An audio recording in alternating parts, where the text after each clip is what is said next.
मेरी बड़ी बहन आरती की शादी को 1 साल हो चुका था। दीदी काफ़ी सुंदर हैं और जीजा जी भी काफ़ी हष्ट-पुष्ट हैं। शादी के बाद दीदी कम ही हमारे घर आया करती थीं, क्योंकि जीजा जी को दीदी के बिना बिल्कुल भी रहा नहीं जाता था। दीदी और जीजा जी एक दूसरे से बहुत प्यार करते हैं और एक दूसरे के बिना नहीं रह सकते। ये बात मुझे उस दिन समझ में आई जब दीदी दिवाली पर हमारे घर आई हुई थीं। दीदी को आए 1 हफ्ता हो चुका था, लेकिन जीजा जी के फ़ोन दिन भर में कई बार आते रहते थे। दीदी अक्सर कहती थीं, इतनी जल्दी कैसे आऊं? कुछ दिन और रुकने दो। पर आप भी फ़ोन करके ऐसी ऐसी बातें करते हो जिससे मुझे भी आपकी बहुत याद आने लगती है। उतने में मम्मी आ गईं और दीदी ने फ़ोन काट दिया।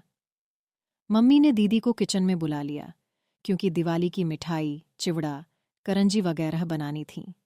हम सब ने मिलकर शाम तक आधी चीज़ें बना ली थीं और बाकी की मिठाई अगले दिन बनाने का तय हुआ। शाम ढल चुकी थी और मैं खिड़की से बाहर देख रही थी। तभी मैंने देखा कि जीजा जी बाहर खड़े हैं। मैंने जल्दी से दीदी को आवाज़ लगाई। दीदी बाहर आते ही बोलीं, आप तो सच में आ गए। मुझे लगा फ़ोन पर आपने ऐसे ही कहा था। इतने में मम्मी भी आ गईं और बोलीं, मेहमान, आप कब आए? कोई खबर नहीं, कुछ नहीं। पहले बोल देते तो आपकी खातिरदारी के लिए पहले से तैयारी कर लेते। जीजाजी बोले, नहीं, सासू माँ, काम से शहर आया हुआ था, तो सोचा आप लोगों से मिलते हुए ही जाऊं। मम्मी ने कहा, जाने की बात अभी से मत कीजिए। अभी आए हैं तो खाना पीना खाकर आराम करके सुबह जाना। मैं आपको अभी बिल्कुल नहीं जाने दूंगी। जीजाजी कुछ नहीं बोले और मुझे भी मालूम था कि जीजाजी जाने के लिए नहीं आए हैं। इतने में दीदी पानी लेकर आईं और जीजाजी को पानी देते हुए धीरे से फुसफुसाईं, मुझे अच्छे से पता है कि आप किस लिए आए हैं। 1 हफ्ता भी नहीं रह पाए मेरे बिना। जीजाजी मुस्कुराकर बोले, तुम हो ही ऐसी। यह सुनकर दीदी शर्माकर मुस्कुराईं और वहां से चली गईं। थोड़ी देर में खाना बनकर तैयार हो गया। हम सब ने साथ में खाना खाया और बातें करते करते रात बिताई। जीजू का बिस्तर बाजू वाले कमरे में लगाया गया था और सबको अब सोने की तैयारी करनी थी। घर के सारे लोग अपने अपने कमरे में सोने चले गए थे, लेकिन मैं, दीदी और जीजू अब भी सोफे पर बैठे टीवी देख रहे थे। टीवी पर हम आपके हैं कौन मूवी चल रही थी, जो मुझे बहुत पसंद थी और दीदी को भी। थोड़ी देर में जीजू ने उबासी लेते हुए कहा, बाप रे, मुझे तो बहुत नींद आ रही है। दीदी ने मन ही मन मुस्कुराते हुए जवाब दिया, तो फिर जाइए ना, बाजू वाले कमरे में आपका बिस्तर लगा दिया है, आराम कर लीजिए। मैं मूवी देखकर बाद में आ जाऊंगी। जीजू का चेहरा देखने लायक था। वो थोड़ा खींचकर कमरे की ओर चले गए। मुझे और दीदी को हंसी आ रही थी, लेकिन हमने कुछ नहीं कहा। हम दोनों मूवी देखने में लगे हुए थे। कुछ देर बाद दीदी ने मुझसे कहा, छोटी, मुझे भी अब नींद आ रही है, मैं सोने जा रही हूँ। मैंने तुरंत कहा, दीदी, अगर तुम भी चली जाओगी तो मुझे डर लगेगा। तुम्हें पता है ना, रात में मुझे अकेले डर लगता है। दीदी थोड़ा ठिठकीं और बोलीं, ठीक है, थोड़ी देर रुक जाती हूँ। उसी वक्त जीजू ने कमरे से आवाज़ लगाई, आरती, पानी चाहिए। दीदी ने तुरंत कहा, रुको, छोटी, मैं तुम्हारे जीजू को पानी देकर आती हूँ। मैंने कहा, ठीक है, पर जल्दी आना। दीदी किचन से पानी की बोतल लेकर जीजू के कमरे में चली गईं। मैंने सोचा, अभी आएगी, अभी आएगी। लेकिन 5 मिनट बीत गए और पूरे घर में मुझे कोई नज़र नहीं आया। डर के मारे मैंने दीदी को आवाज़ दी। थोड़ी ही देर में दीदी कमरे से बाहर आईं। उनकी साड़ी थोड़ी अस्त व्यस्त थी, बाल बिखरे हुए थे और सांसें तेज चल रही थीं। मैंने घबराकर पूछा, दीदी, इतनी देर क्यों लगा दी? मुझे डर लग रहा था। दीदी ने हंसते हुए कहा, अरे, वो कुछ नहीं। तुम्हारे जीजू को बहुत प्यास लगी थी, इसलिए पानी देने में थोड़ा समय लग गया। इतने में जीजू कमरे से बाहर आए और बोले, अरे, मेरे फ़ोन की बैटरी खत्म होने वाली है, क्या तुम मेरे लिए चार्जर ला दोगी? दीदी ने जवाब दिया, ठीक है, देखती हूँ, आप यहीं रुकिए। लेकिन जीजू ने कहा, अरे, तुम देखो, मैं कमरे में वेट करता हूँ। यह कहते हुए वे वापस कमरे में चले गए। दीदी मेरे कमरे में गई और वहां से मेरा फ़ोन चार्जर उठाकर जीजू को देने उनके कमरे में चली गईं। मैंने सोचा कि चार्जर देकर वो तुरंत वापस आ जाएंगी, लेकिन थोड़ी देर बीत गई और दीदी का कोई अता पता नहीं था। मैंने एक बार फिर से दीदी को आवाज़ दी, लेकिन कोई जवाब नहीं आया। मैं समझ गई कि शायद दीदी चार्जर लगाकर फ़ोन की चार्जिंग में व्यस्त होंगी। थोड़ा डर भी लग रहा था, इसलिए मैंने टीवी बंद किया और अपने कमरे में सोने चली गई। लेकिन मुझे नींद नहीं आ रही थी। बिस्तर पर लेटकर मैं अपना फ़ोन चलाने लगी। आधे घंटे बाद मेरा फ़ोन डेड हो गया। उसकी बैटरी ख़त्म हो चुकी थी।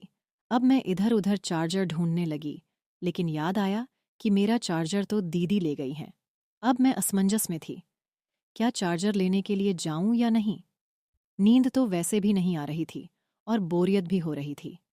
मैंने सोचा कि शायद चार्जिंग अभी शुरू ही हुई होगी। मन ही मन मैंने तर्क किया कि आजकल के फास्ट चार्जर कितनी जल्दी फ़ोन चार्ज कर देते हैं। फिर भी कुछ फ़ोन ऐसे होते हैं जिनकी बैटरी इतनी धीमी चार्ज होती है कि चाहे कितना भी फास्ट चार्जर लगा लो, वक्त लग ही जाता है। मैं सोचने लगी कि एक बार जाकर देख ही लूं कि जीजू का फ़ोन कितना चार्ज हुआ है, या फिर अभी चार्जिंग शुरू ही हुई है। लेकिन यह विचार मेरे दिमाग में घूम रहा था कि आखिर मुझे कमरे में जाना चाहिए या नहीं। मुझे बोरियत महसूस हो रही थी और फ़ोन के बिना समय काटना मुश्किल लग रहा था। आखिरकार मैं चार्जर लेने के लिए जीजू और दीदी के कमरे की ओर बढ़ी। जैसे ही दरवाज़ा खोलने की कोशिश की, वह अंदर से बंद था। खिड़की भी पूरी तरह से अंदर से बंद थी, लेकिन कमरे के अंदर से हल्की रोशनी बाहर आ रही थी, जो कांच की खिड़की से दिख रही थी। मैंने सोचा, सो तो नहीं गए होंगे? कुछ पल ठिठकी, फिर दीदी को आवाज़ लगाई। पहली बार कोई जवाब नहीं आया। दूसरी बार फिर आवाज़ दी। तब दीदी की आवाज़ आई, क्या है? क्यों परेशान कर रही है इस टाइम पर? मैंने कहा, दीदी, वो मेरा फ़ोन चार्जर अंदर रह गया है। मेरा फ़ोन बंद हो गया है, चार्जिंग करनी है। जीजू का फ़ोन चार्ज हो गया हो तो मुझे चार्जर दे दो। दीदी ने थोड़ी खींच भरी आवाज़ में कहा, अरे, नहीं हुआ है फ़ोन चार्ज। तुम्हारे जीजू के फ़ोन को चार्ज होने में काफ़ी समय लगता है। चार्जिंग तो अभी अभी शुरू हुई है। तुम जाकर सो जाओ, परेशान मत करो। मैंने कहा, दीदी, बस 10 मिनट के लिए चार्जर दे दो। मेरा फ़ोन फास्ट चार्जिंग करता है। दीदी ने जवाब दिया, ठीक है बाबा, लाती हूँ। तू अपने कमरे में जा। मैं अपने कमरे में लौट गई। थोड़ी देर बाद दीदी चार्जर लेकर आईं और बोलीं, ये ले तेरा चार्जर, अब परेशान मत कर। जैसे ही मैंने चार्जर लिया, मेरी नज़र दीदी पर पड़ी। मैंने हैरानी से पूछा, दीदी, आपने ये क्या पहना है? ये तो जीजू का शर्ट है। आप तो साड़ी में थी ना? दीदी ने झेंपते हुए कहा, चुप बैठ, मैं जा रही हूँ।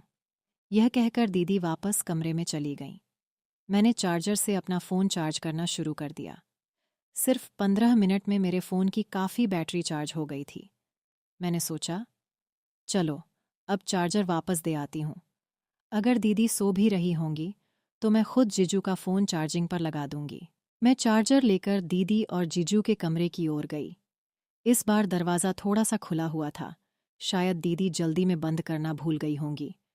जैसे ही मैंने दरवाज़ा खोला और अंदर कदम रखा, मेरे सामने ऐसा नज़ारा था जो मैंने अपनी ज़िंदगी में कभी नहीं देखा था। मेरी आंखें फटी की फटी रह गईं। मुझसे ये बहुत बड़ी गलती हो गई थी। मुझे अंदर आने से पहले आवाज़ देनी चाहिए थी। मैं ये कैसे भूल सकती थी कि यह शादीशुदा जोड़ा है। मुझे उन दोनों को देखकर बेहद शर्म आ रही थी। लेकिन दीदी और जीजू को इस बात का ज़रा भी अंदाज़ा नहीं था कि मैं दरवाजे पर खड़ी हूँ और उन्हें देख रही हूँ। उसके बाद जो हुआ, उसे जानकर आप इतने हैरान हो जाएंगे कि आपको एक बड़ा झटका लगेगा। कहानी का अगला भाग जानने के लिए तैयार रहिए। अगर आपको यह पहला हिस्सा अच्छा लगा तो हमें कमेंट्स में ज़रूर बताएं। कहानी के दूसरे भाग को जल्द ही लाने की कोशिश करूंगी। बस एक लाइक कर दीजिए और मेरा काम है कहानी का अगला हिस्सा आप तक पहुंचाना। वीडियो पर 1000 लाइक्स होते ही पार्ट 2 आ जाएगा। तब तक के लिए बाय।